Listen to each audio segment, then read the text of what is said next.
Have you ever been interested in dream interpretation? What do you think about dreams and nightmares? I think that dreams are, so I guess I'm a rigid Platonist, and that means that the thought realm and the physical realm are two very distinct realms. And the way and symbol and language is a conduit through which those realms are leaking into each other. So, the way in which the physical realm is influenced by the thought realm leaking into it is through technology, right? The thought realm leaking into the physical realm develops technology. And on the other side, the way that the physical realm leaking into the thought realm affects the thought realm is dreams.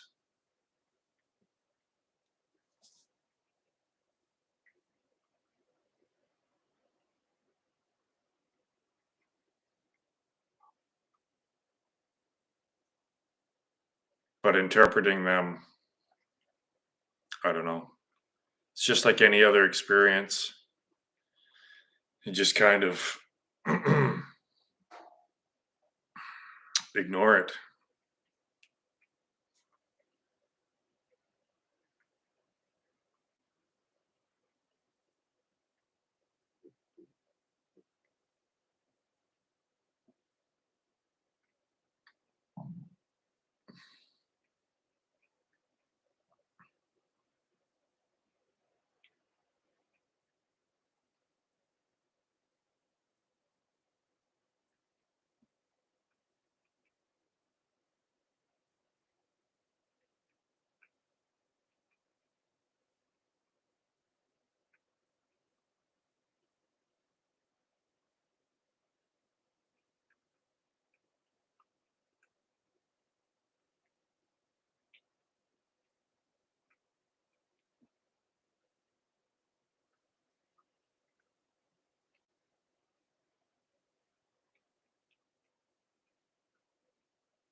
Yeah, this is the most hardcore spiritual teaching that there is. It's all Jnana yoga. I guess it's withdrawing all of the attention from external to internal. So it's basically just ignoring the world, all thoughts and all sensations. You just you don't give them any extra energy. They're in the periphery and they arise and they pass, and you don't really look at them or pay attention to them because you're just focused on the reality, which is the observer. And then it reveals itself as being illusory. But if you keep paying attention to it, the more real it appears. So I understand that this is very, very, very, very, very difficult and hardcore. It's you can't get any more hardcore than transcending the world.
With that comes relaxation. At least that's what it sounds like. Eventually, it's like I think it's like breaking through the sound barrier. It just really, really, really difficult. And then when you break it's I think it's probably well, I know it's effortless. But to get to effortless requires a lot of effort, seemingly a lot of effort. Not so much effort as persistence, I guess. It doesn't really take any effort to readjust your attention inward, but to do it over and over and over and over and over, that when you look at it from a time perspective, it's difficult. But if it's one step at a time, then one step is easy, right? To walk 1,000 miles is difficult when you look at it from that perspective, but each step in itself is very easy.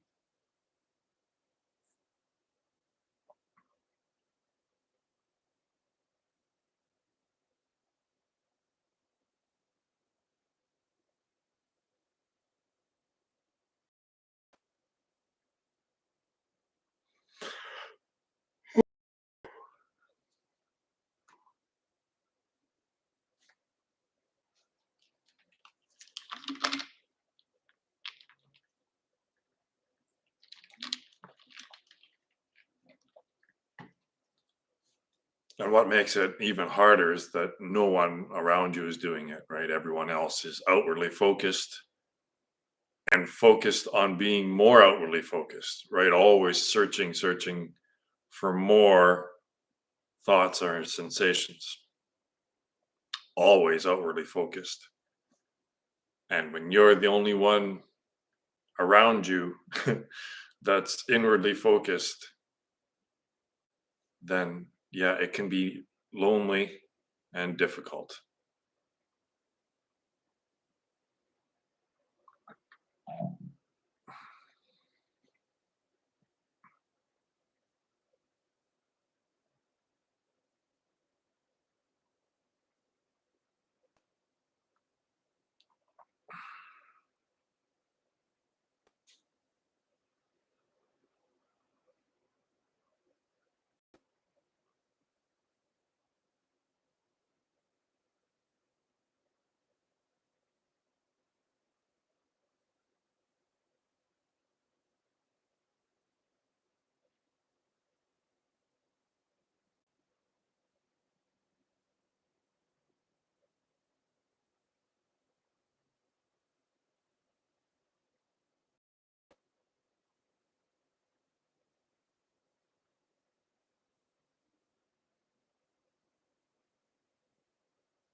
Sometimes when I feel bad, I feel like we are connected, that I am not the only one who feels this way. It's like there's a fluctuation of one mind that binds us into a collective.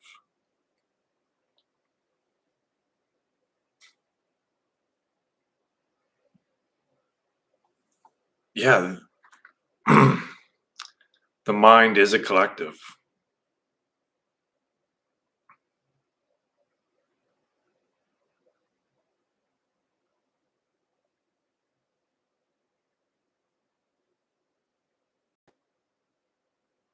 So the body in its purest form is you existing at the same place at different times. So when I talk about a location, when I talk about a place, I'm not talking about coordinates on a grid. I'm talking about your name. So Roy Dobson is the location, right? So of this body, and I'm in this body or coming out this body or whatever. I can be Brahman can be found in this body, and that's in the same location at different times, right? And the mind is the same time at different locations.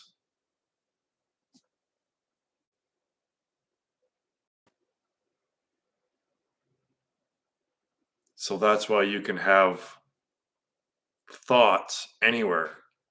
In if you're in a space suit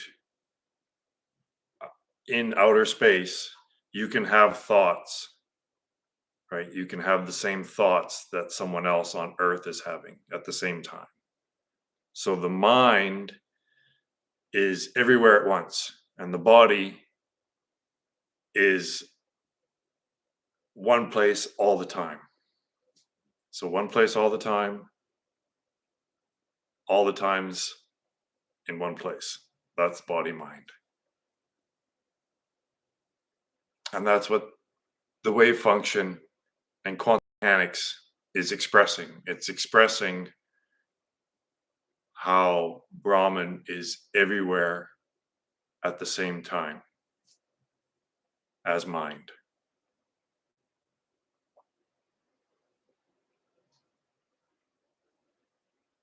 Everywhere in the same time.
So thoughts that are not thoughts are not physical. So they can move through time. Whereas the body is physical, it moves through space. So in the same way, the voice in your head is your future ego. It's you in the future. That's where the thoughts are coming from. They're coming from your future ego, your future self, illusory self. So thoughts can move faster than the speed of light, and that means that they go back in time.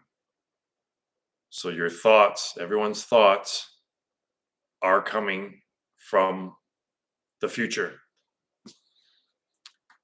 Yeah, I'm not crazy.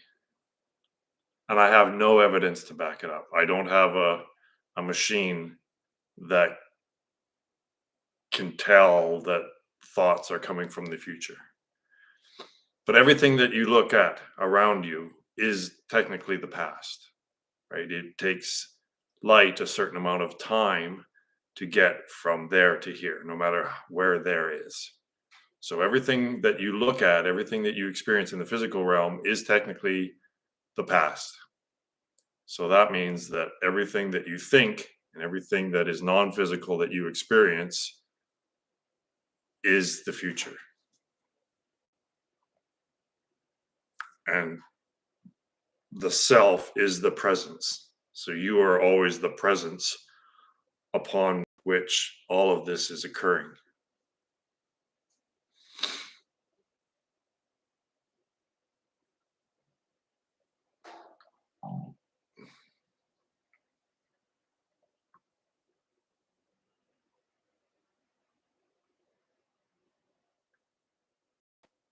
And that's why, with non conceptuality, if there's no voice in your head, if there's no thoughts anymore, then that means that your future ego is dead.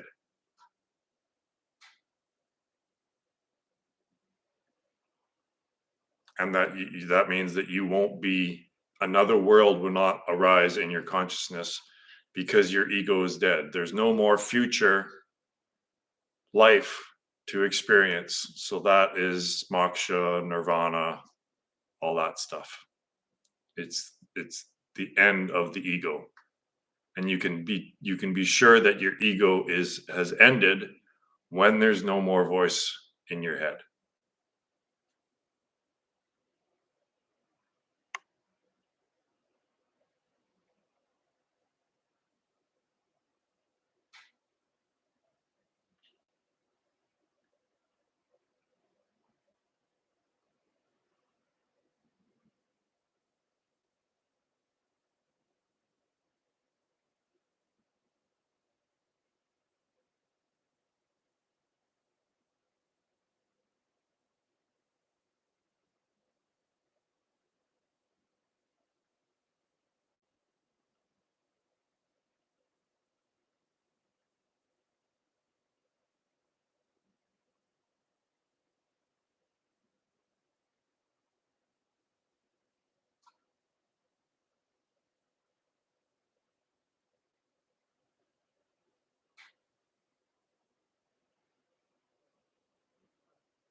There he is, always late.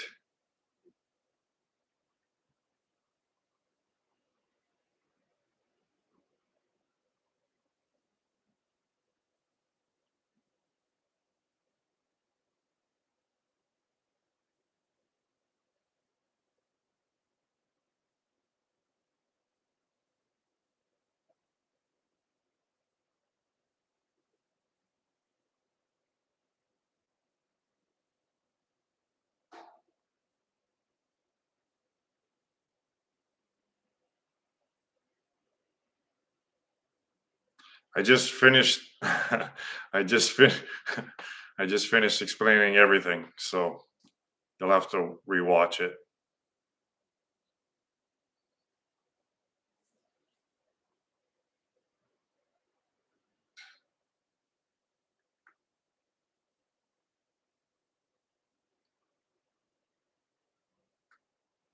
Did you bring your pipe, wizard,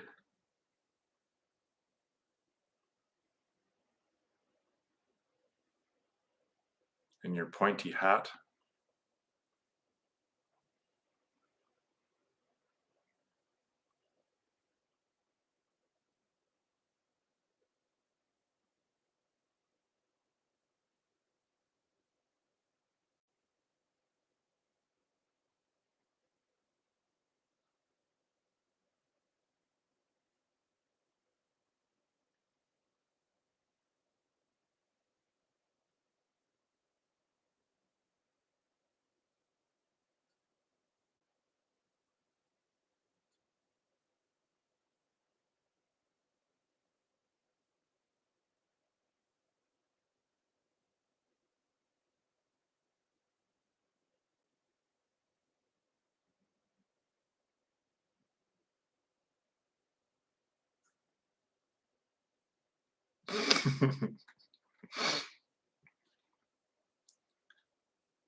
Oh, really? Oh, my goodness.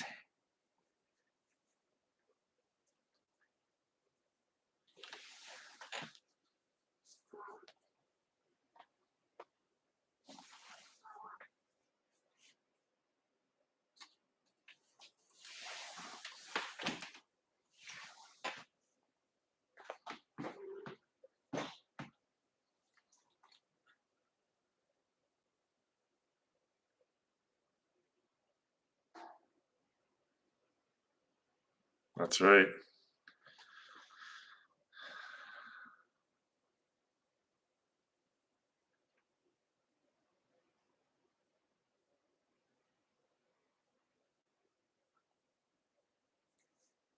You see, as as what people would call consciousness, that's the part that's everywhere at the same time. The bodies are at the same place, your name here, all of the times, and your mind is all of the same time at all of the places. So you're at every place at the same time as the consciousness.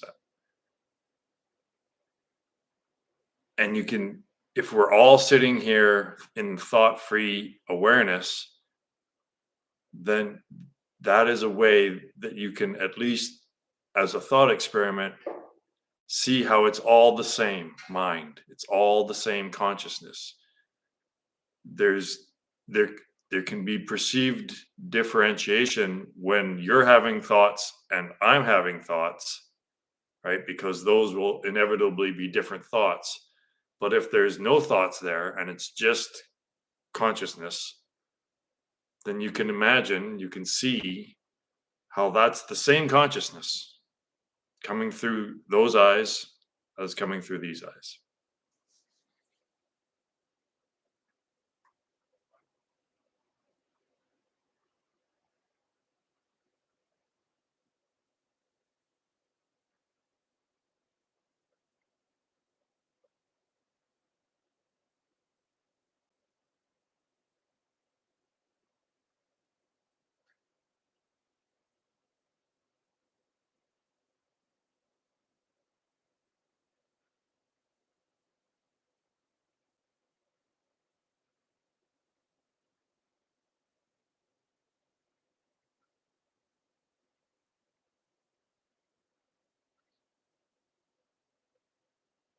Now, you two have done some reading, I think.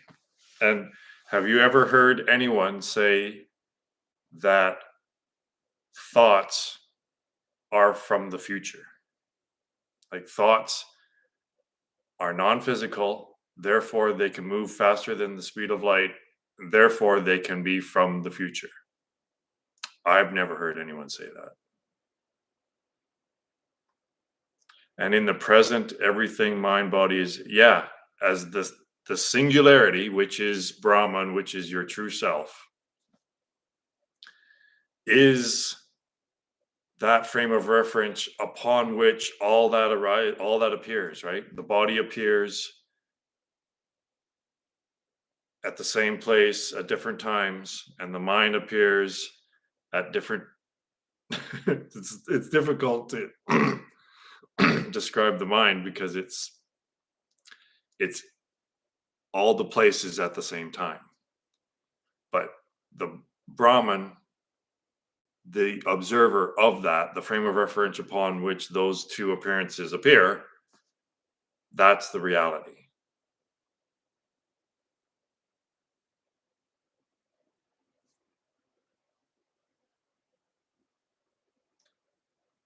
Heard that thoughts about the future are a source of suffering.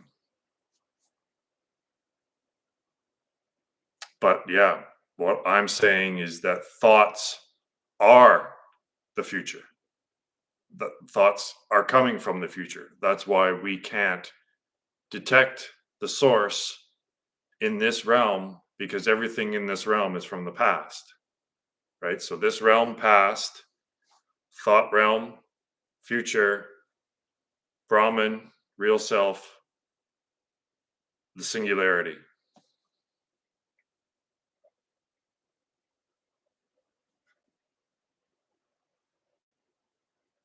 If you just keep to the Taoist model and don't go any further than two, you never need to go beyond two to figure everything out.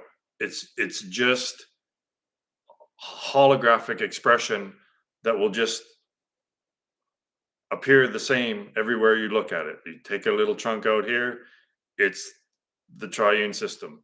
You take a bigger chunk out here, oh look, it's the same triune system, right? There's no need to go any further than it's completely equal here and here, but they have to be completely separate. Mind, body are separate. The only place that they mingle is in the self or from the self.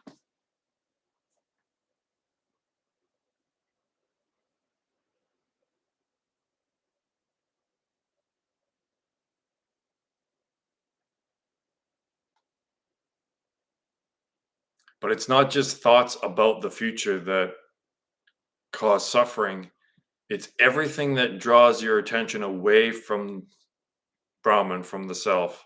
That is suffering. And it's like I said in the theory of enlightenment, it's not the downs or the negatives that are the suffering.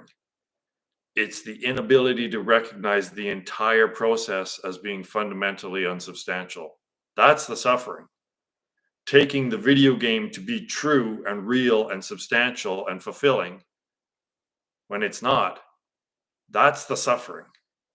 So it's the ups and the downs. It's the whole thing, not recognizing it as just entertainment and taking it to be real and substantial. That's the suffering. It's not just the downs. It's not just when I'm in pain or when I'm not getting what I want, when my desires aren't fulfilled. It's the whole thing, right?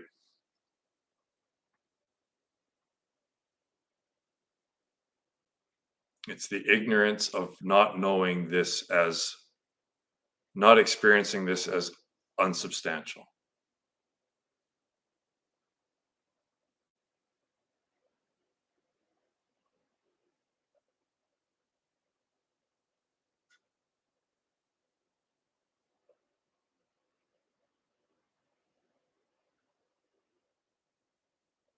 And I know I keep saying the same shit over and over and over, but that's the teaching. It doesn't go any further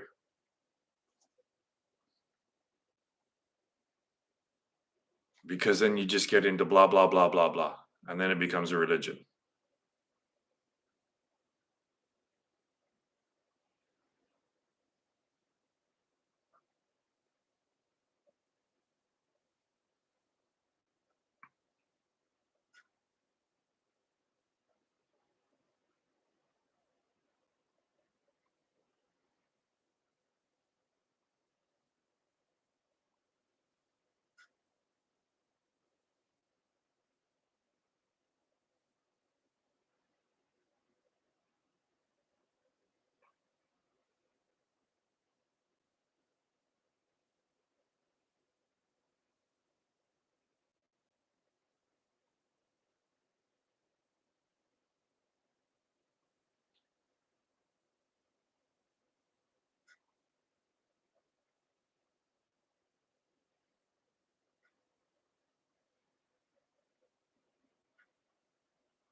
I think the way to figure all this shit out, like I just said, is to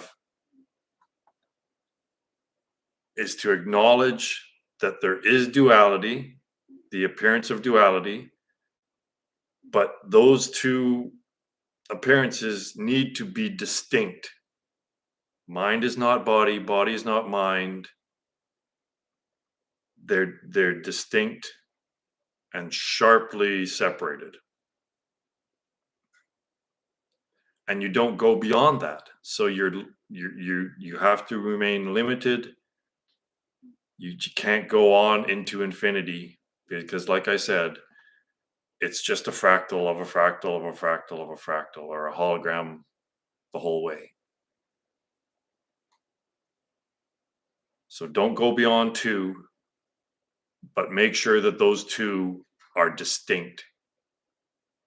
And that's why the TOE that they're trying to find to find unity between quantum mechanics and gravity, that is going to destroy everything.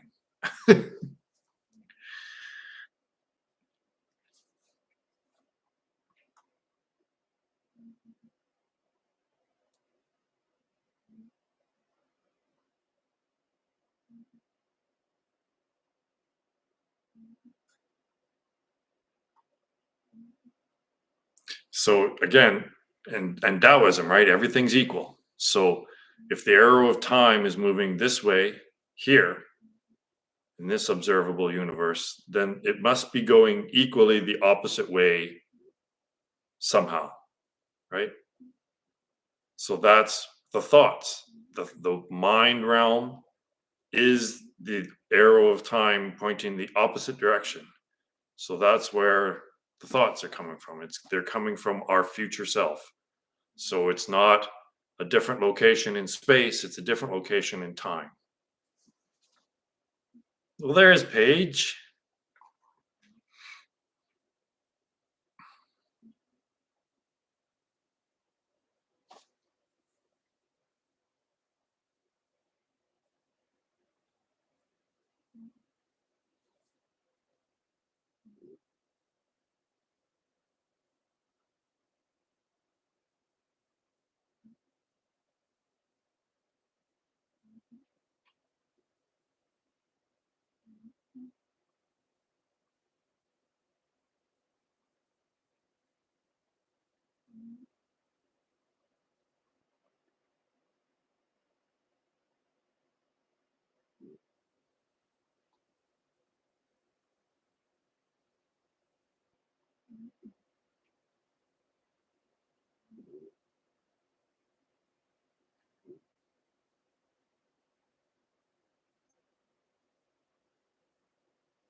The ego is very good at sneaking in through the back door at this stage in my practice. I found it's incredibly slippery.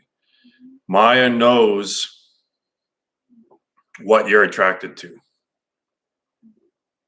and she'll just keep playing that card as long as she'll keep throwing that hook in the water as long as you keep nibbling at it, right? Yeah, that's karma, right? And everyone, as you develop the practice, your karma will become more and more obvious to you. Your karmic momentum is like, oh wow, this one thing just keeps coming back over and over and over, right? So you just know, well, this one thing needs to be dealt with because it keeps coming back. So you just keep ignoring it and ignoring it and ignoring it when it comes up, right? When the algorithm suggests another movie, another video to watch, you just don't fucking click on it. It's that simple. It's that basic and that freaking difficult because this karma, this thing that everyone needs to deal with, and it's different for everyone. For one person, they might not think it's a problem, and yet for another person, it's like the problem. Yeah, so Maya, right, is the most difficult opponent. She's the Moriarty, right, of of Sherlock Holmes.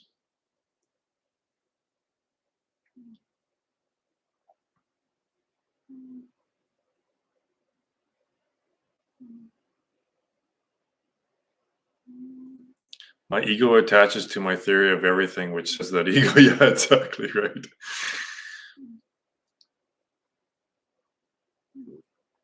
Well, that's why my theory is complete. I'm not working on it anymore. It's done. And whoever stumbles across it, okay, that's fine. But there's it's so rewarding to have it finally complete. Like there's nothing more that I can add to make it more complete. It's complete. So now I just work on the stillness because I believe that is what's going to get it out now. Not me trying to scream it from the rooftops, but to just sit on the rooftop quietly.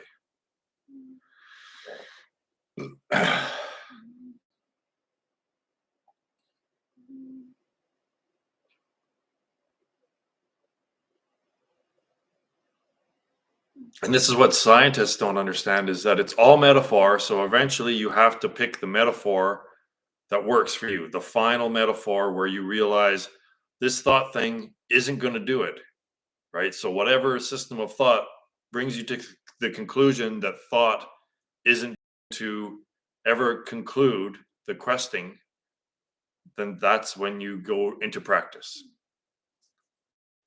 What completed it? I don't know. It's been 8 years. Like I came up with this stuff, the two models, right? The model and the fundamental model of reality.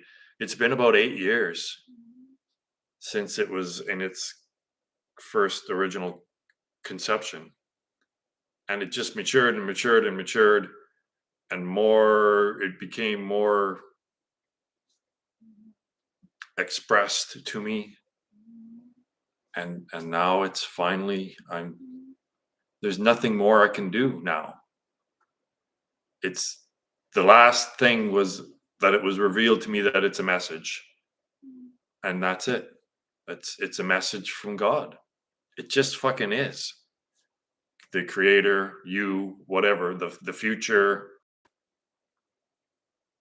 consciousness that's been trapped in this time loop put this, it's programmed in the program of the game to reveal these messages when we get the most lost. Do you think it'd be better for me to try to complete the theory first and then focus on practice? Since the fact that the theory is on my burner is just stick to the practice. And then whenever an epiphany hits, then write it down. But don't, I know it's very tempting to sit there and think about the theory and try to work on it so it becomes more clear. But do the practice first, and from the stillness, something will come up. Like it'll be like you might wake up in the middle of the night and just like, oh my God, like just clarity, right? And then you write it down. So I think that's true inspiration comes from the stillness, not mental churning.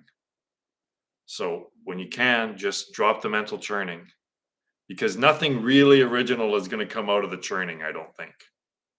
But the stillness, that's a direct line to God. So God will show you what needs to be shown. So always practice is first, and then whatever comes out of that practice, if you feel very strongly that you need to write it down and record it, then do that. But I don't think it works the other way around very well.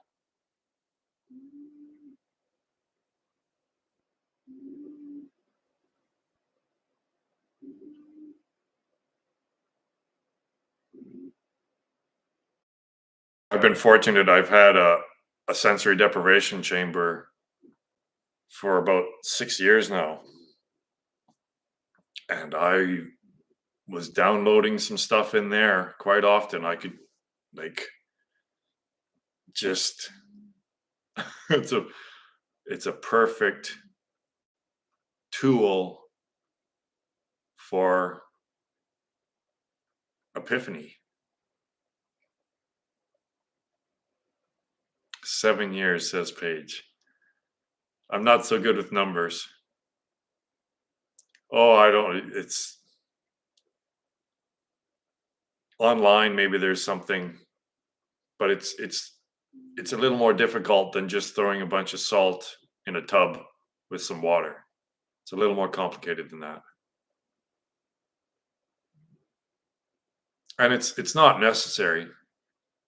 Plenty of people over the millennia have meditated and engaged in deep spiritual practice without float tanks. Yeah, we bought one.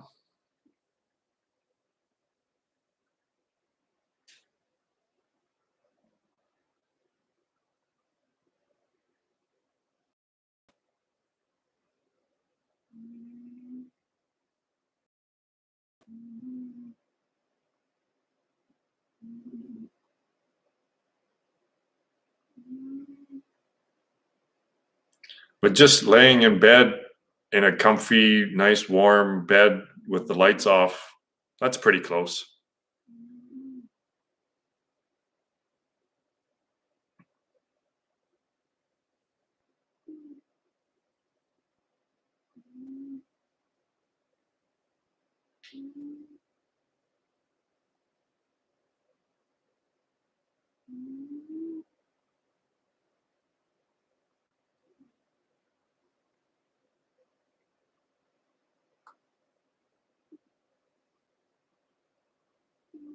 And I think that's where this understanding of mind came from, because in the float tank, gravity is basically non-existent because you're suspended in that saline, really, really salty water. So gravity isn't really affecting you. So it can shift, I believe, it can shift consciousness into really investigating mind, because mind is that which is beyond gravity. It's in the quantum realm. So I think this is where my understanding of the mind and where the thoughts are coming from, I think that float tank has really helped with that.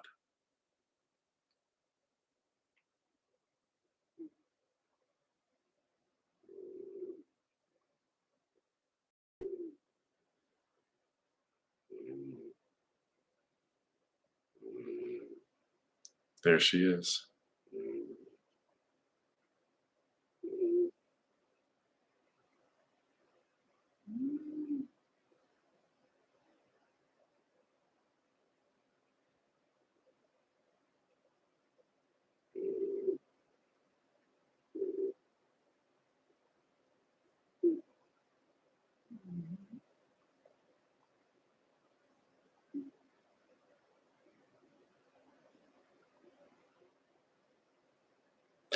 Yeah. Do you think the float tank or salvia has been more impactful for your understanding?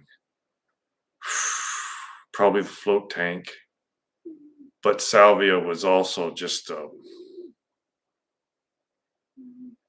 complete ego obliteration for even 3 minutes, being completely free of ego and identity, right? Like completely free of identity. There's no Roy Dobson while tripping on salvia. There's just what's going on.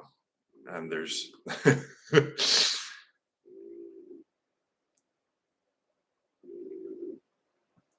I think it should be used in therapy, and I'm surprised that more people don't talk about it. Most people talk about DMT, right? Or ayahuasca. But I mean, DMT to me, it's almost like it's a mathematical realm, right? Like it's delving into the thought realm, a non-physical thought realm. But salvia is almost like focusing in on the line between the physical and the thought realm. It's almost like directly experiencing the wave function somehow. It's that everything all at once thing again. Yeah, it should be used as therapy, and I've got a lot of it.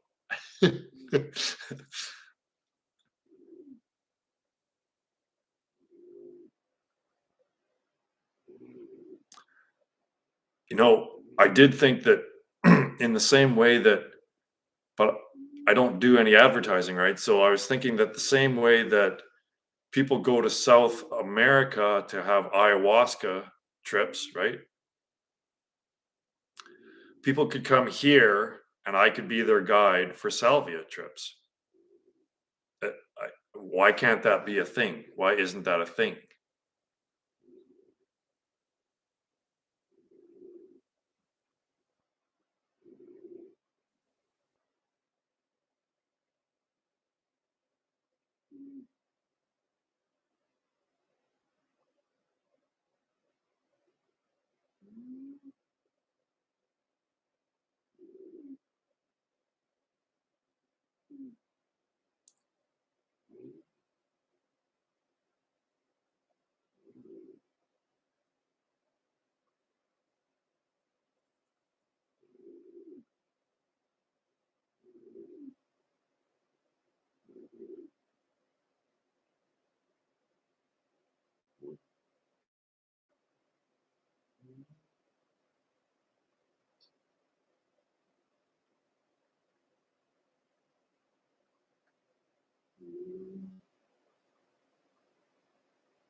I was thinking about doing salvia in the float tank.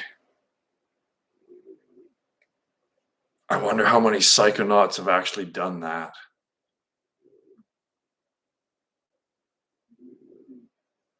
Yeah, yeah, it does have a bad rep.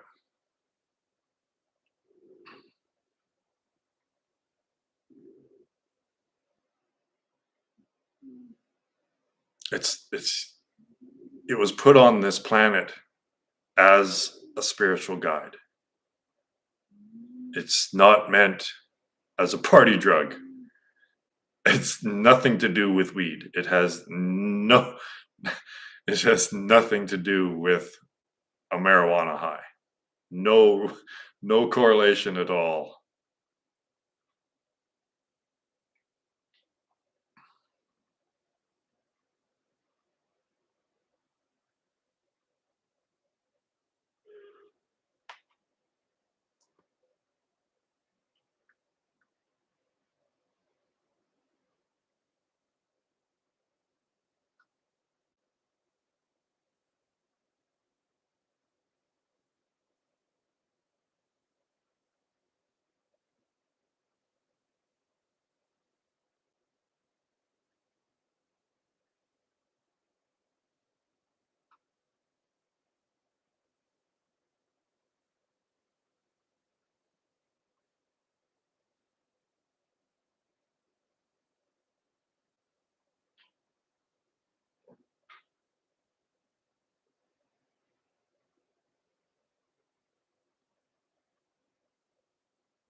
When you are doing more mentally engaging work, is it possible for you to remain in a meditative state? I know you said previously it can be maintained with simple tasks. As you get better at it, can the complexity increase?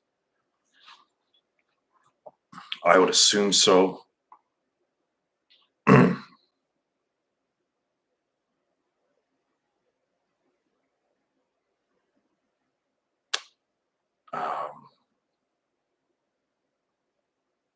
I guess at some point you'd have to ask yourself, is what I'm engaging in, is it really that important?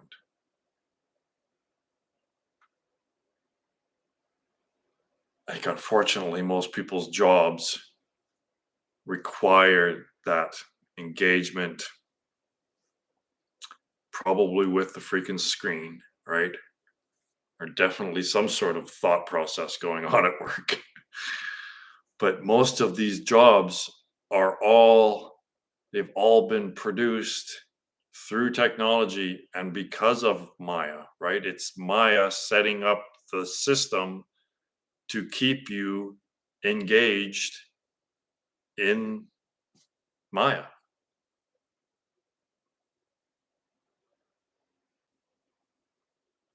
So I guess rather than just quitting your job outright or or stop going to school, I don't know. It's a tough call, man.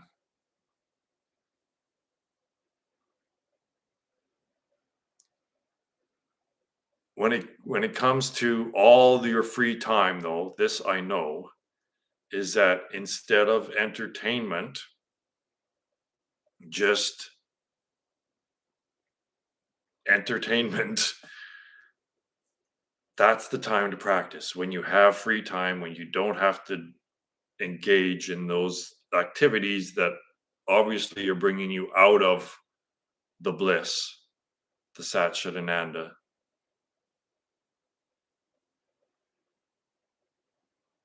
Do what you feel is necessary and don't engage in the activities that are unnecessary. I really There has to be limits, right? I don't think that you can be flying the fucking space shuttle and be in Satchitananda or, like, I don't know, just take really extreme cases of like raping someone, right? Like an enlightened person can't be raping someone and remain in Satchitananda, right? So there are obviously activities like driving on a Saskatchewan highway. That's very easy to remain in samadhi because it's straight. It's just straight, and right. It's just, but a lot of activities obviously get things moving too fast, and then you're outwardly focused. So just keep those things to a minimum.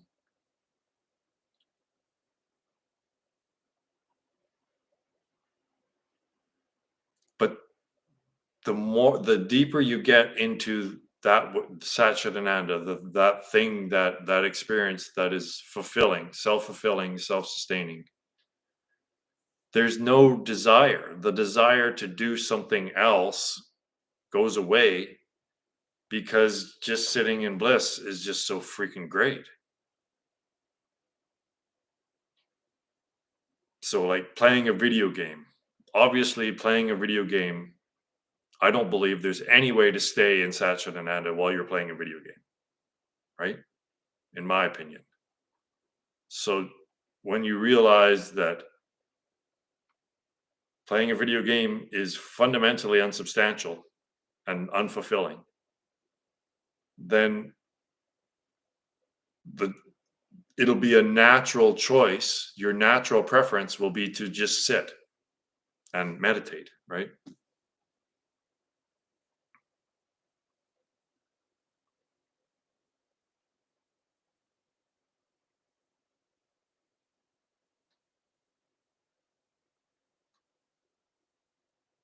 Yeah, I don't think you can do advanced mathematics, or anything that requires really, really concentrated thinking and logical reasoning, I think that will bring you out of self-awareness.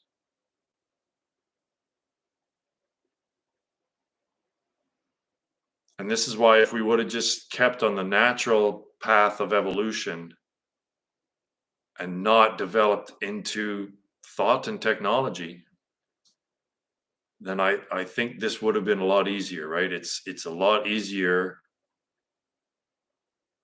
when you're chopping wood and carrying water to remain present.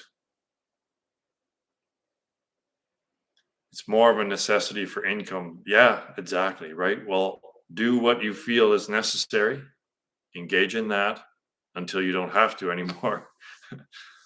But when the option is there to either, let's say, entertain yourself by reading a book, even if it's a spiritual book, or engaging in a video game or watching the freaking screen, watching YouTube, don't do those things in your free time. Spend all of your free time in spiritual practice, engaging in the one step path.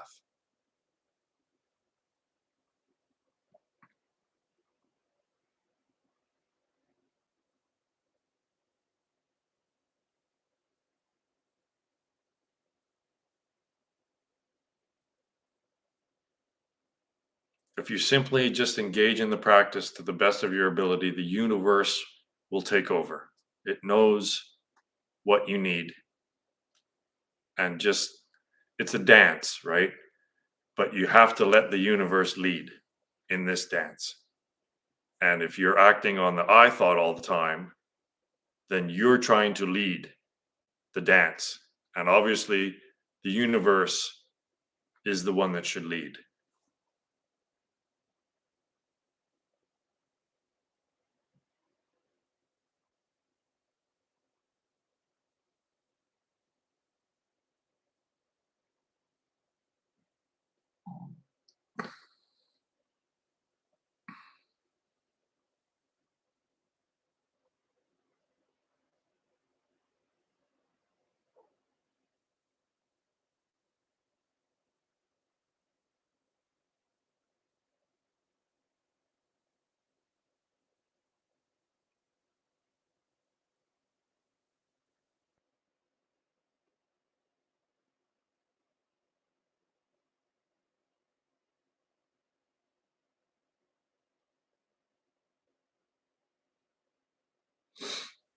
And invest in crypto so you can retire early.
I'm going on a trip with my former academic advisor.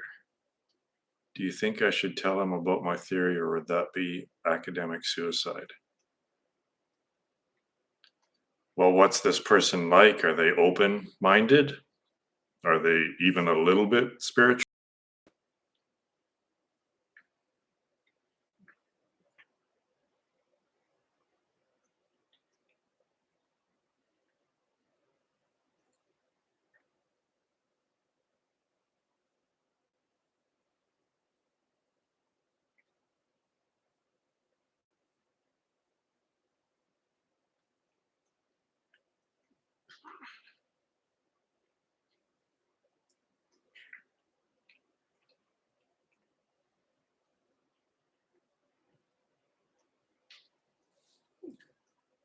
Hmm.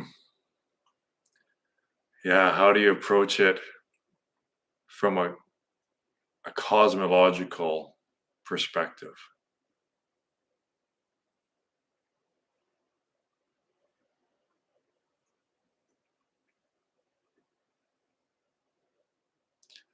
I think I'm kind of a risk taker. I don't play things conservatively. So if it were me, I would just blab it probably. I would probably tell him about it.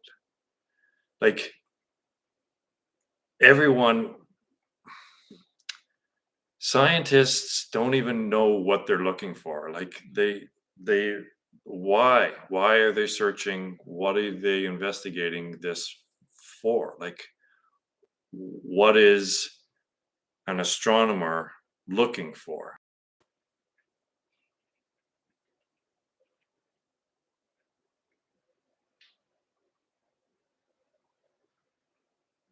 Yeah, there's not much time left, so just freaking go for it, I'd say. Everyone has these questions, right? Why am I here? Why am I here? What are we supposed to do? Right? And it's just because no one talks about it is that it's so foreign for people to talk about it. But it shouldn't be so weird to just talk about this stuff, right? I have a theory that explains or tries to explain why we're here, what we're supposed to do, all that stuff, the meaning of life, right? And you are actually conducting the experiment of the theory as your very life, right? So as a scientist, you can at least approach it that way, is that I have this theory and I've applied it, and it's about the meaning of life. So, and I've been applying this theory into actual practice. That is the experiment to test the theory. And if you can actually speak of it genuinely and sincerely, that it's actually doing what the predictions were, that it's, you're becoming happier and you're understanding more and there's less suffering and all that stuff, then the guy should be able to listen to you, right? Like, you're backing it up sincerely with your own experience. So I think you should go for it.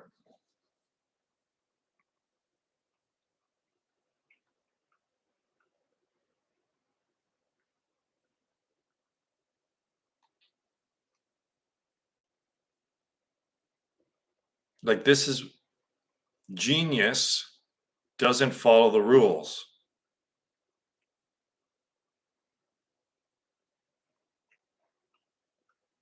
Good, yeah. Feel it out, and if the timing seems right, then just say, "Hey, like, I'm pretty sure I've figured this life thing out, and I'm still in the process of conducting the experiment."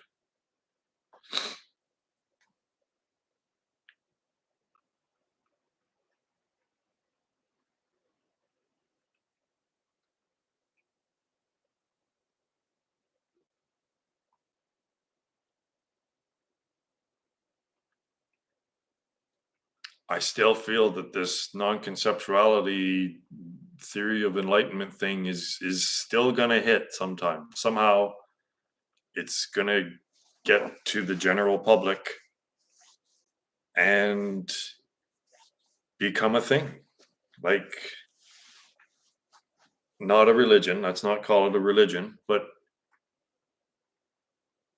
yeah, it's it's too big. It's too important to not manifest. It's too important. Why would it be revealed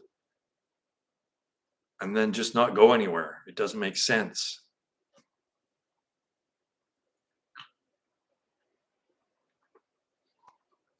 Well, that's why in the first couple of pages of the actual theory of enlightenment, it points out how it can't be a cult because we're not reprogramming, it's all deprogramming. So it's laid out right. People can say, well, that's crazy, trying to stop your thoughts or transcending thought, but it's not a reprogramming, it's completely deprogramming. So I'm not trying to reprogram anyone to believe what I believe, because I don't believe anything. It's getting beyond all beliefs. So it can't possibly be a cult, of course, but this will be attacked as a cult. Obviously, it will be declared a cult by people who want to resist it. Because we're still in the ignoring stage. What is it? First they ignore you, and then they mock you, and then they fight you, and then you win, right? So this is still in the ignoring stage. It's been in the ignoring stage for 8 years.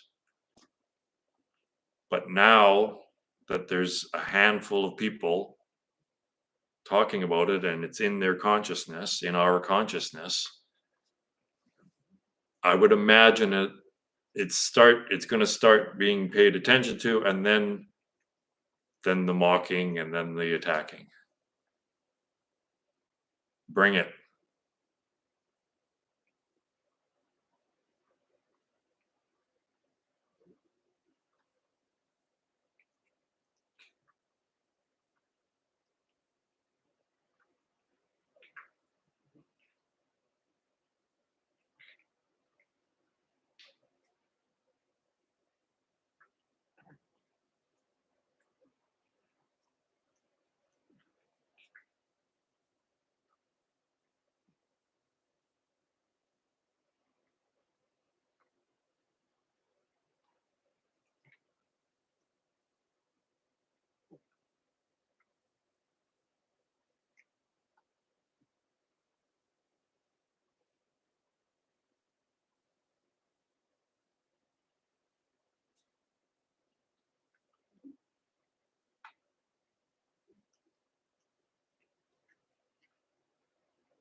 Well, gang, I think it's time to stoke the fires. It's getting a little chilly in here. So thanks for dropping by. It's so good to have a regular group. It's really, really good, really encouraging to have a regular group.